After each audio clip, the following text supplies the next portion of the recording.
श्री भगवती स्तोत्रम्। जय भगवती देवी नमो वरदे, जय पाप विनाशिनी बहुफलदे, जय शुंभ निशुंभ कपालधरे, प्रणमामि तु देवी नरार्ति हरे।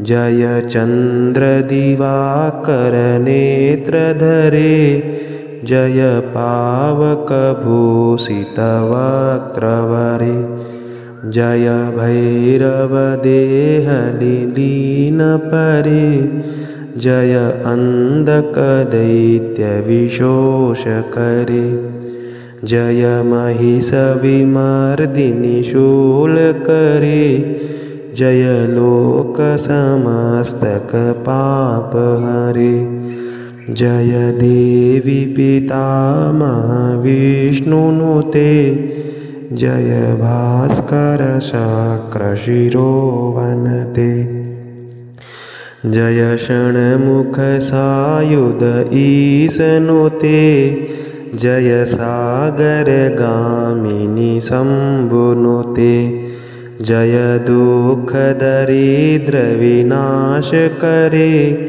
जय पुत्र कलत्र विवृद्धि करे, जय देवी समस्त शरीर धरे, जय नाक विदर्शिनी दुख हरे, जय व्याधि विनाशिनी मोक्ष करे, जय वाञ्छितदायिनी सिद्धिवरे।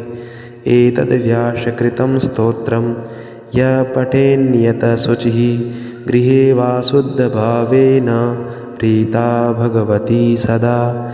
इति व्यासकृतं श्रीभगवती स्तोत्रं सम्पूर्णम्।